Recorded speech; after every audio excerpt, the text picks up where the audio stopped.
Hi, this is Eric Ferrangi, Hague Quality Water.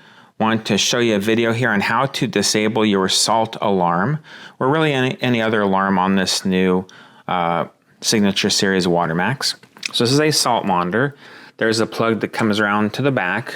This should be plugged in order for it to work. And the idea is that it would set off an alarm if it didn't have enough salt in the brine tank, or for some reason there was a bridge or an obstruction.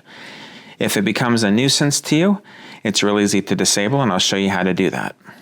If you go to the control valve here, you just hit the settings button. It's going to ask you for a password.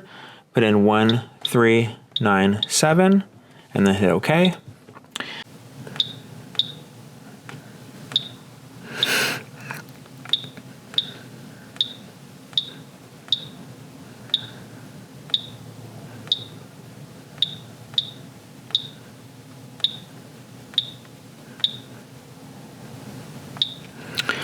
So this is where it's going to say salt monitor yes or no. So if you don't want it to beep at you when it's low in salt, or if it's having some sort of issues where it's beeping at you more than you like it to, and you can just disable this entirely and it will no longer function, it'll no longer beep at you.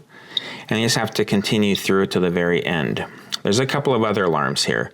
Low temperature alarm just tells you if it's kind of freezing around the machine, which would only help you if you're standing out there. Water usage alarm, if the water runs continuous for an hour, it will set an alarm off for that. Turbine disconnect, if somehow this turbine gets disconnected, like a mouse chews through it, it'll beep at you for that. And those are pretty much the entire alarms that you may or may not want to disable. But that's a setting you can handle yourself if you're willing to push a couple buttons. If you have any questions on that, please let us know. Thank you for watching. Again, Eric Ferrangi, Hague Quality Water.